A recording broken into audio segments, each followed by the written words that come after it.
It's been a while since I've brought you an art journal page, so I thought that I would do one today. And I wanted to talk to you a little bit about this image that I'm using here. This is a beautiful photograph of some vintage gas pumps. And there are a lot of places that you can get art that has permission to be used for a video or in your art journal or wherever you want to use it. And so I wanted to tell you about some of those sources. They all tell you exactly what the image is licensed for, even though it's free. There are still some restrictions that you need to adhere to. And I'll put a link to this particular image and the website in the description. But you can also go to graphicsfairy.com, which is a great source. You can go to Unsplash, Pexels, Pixabay, lots of different sites. Now, these little pieces of ephemera, I have a favorite ephemera site that I use. It's in the footer of every blog post along with a coupon code. I will link it below. And I had all these fun, vintage little stickers that I wanted to kind of look through and see what was going to match my scene today. So you'll see me use a couple of different things, but I got them all from this one store. I end up using some newspaper stickers out of this little book and a few other things, including a really fun goldfish image that ended up matching the ink that I used. So I'll put a link to that in the description.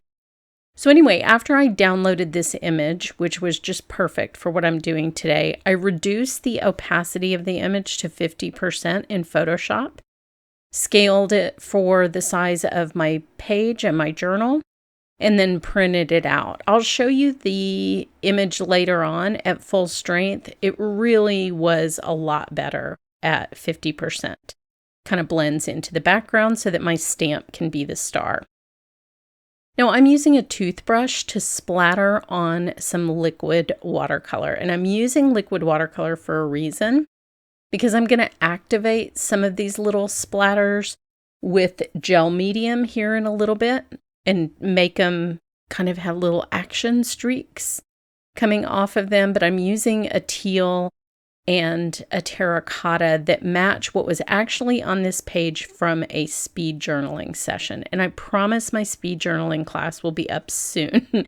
But speed journaling really helps you prep pages for days like this, where I can just take the colors on the page, be inspired by them, and work them into the page spread that I'm doing. Now, the reason I chose this speed journaling page is I wanted this gas pump to look vintage and rusty. And so the colors on the page kind of spoke to that. There's a blue, and then the terracotta color will be the rust on this sweet little gas pump. The gas pump is also sized perfectly to fit into that photograph that I chose. And I sort of chose that for that reason. So here I'm doing just a little wet on wet watercolor.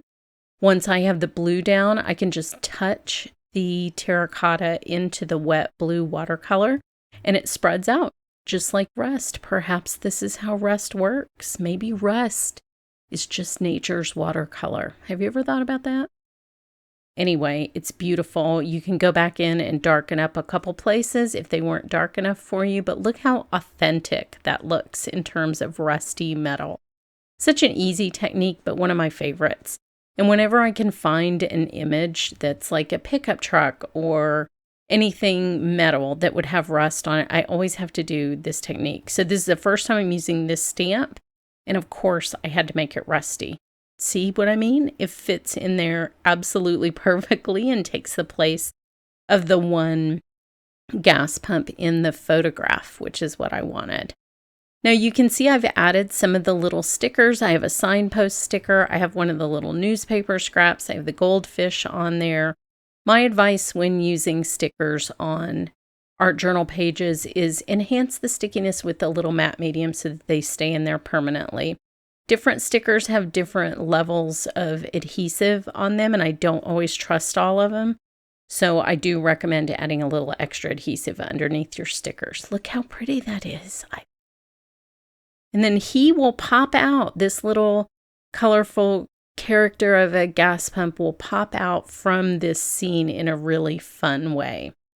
I thought that this little lost and found sticker would be fun. It has kind of a travel theme. You're stopping in the middle of nowhere at this old gas station, and I have a map background on my photo of this. It's just very travel themed. So now I'm going to do like basically some faux stitching or faux stapling with a black paint pen. I also added a little bit of a darker eye to that goldfish and just some general mark making to bring the black from the sentiment and the signpost out into the page a little bit more, and also to kind of weave the background and the foreground together. I'll also be doing a little bit of stamping to get this done, but I think that just a couple little black accents will really make a big difference. So I will add those around the page, and the Posca pen is just like such a dark black. It works better than a lot of other pens that I have. Now I have a texture stamp set that I'll link you to below that I use on almost every art journal page. I don't show a lot of my art journals. I don't do videos on them. They're really kind of just for me. But every now and then I have one that I have to show you guys. So now I have a white Posca pen. This is another thing I always like to do. I usually do black and white accents on every page, and this one is no exception. I also am going to go back with that same stamp and some white ink. These will be a lot more subtle, but again, they weave the background and the foreground together. So even if you can barely see them, they really add a lot of interest and texture up close. I also have a halftone stamp that I will be adding that really kind of makes it fluid between the background and the foreground. The splatters of ink, and then where I activated them with the gel medium to make them kind of little swooshes, give this whole thing a vintage photograph feel, like a scratchy old movie or photo from the 40s or 50s. So this is the halftone stamp. I chose white instead of black here because I wanted this to be a subtle bridge between the foreground and background, and it always serves that purpose really, really well. And it also makes everything kind of push back and make the gas pump stand out. Now I wanted to get rid of that really white edge on the die cut around the gas pump. So since the photograph is gray, I'm just adding a gray marker, and I will darken this a couple of times to really make it blend in. And then I'm also going to add a shadow to the gas pump to really make it look like it's the focal point. And what a fun focal point this is. You're probably not going to see these for too much longer. These are probably all really at the end of their lives, these vintage gas pumps. So we're memorializing them here today.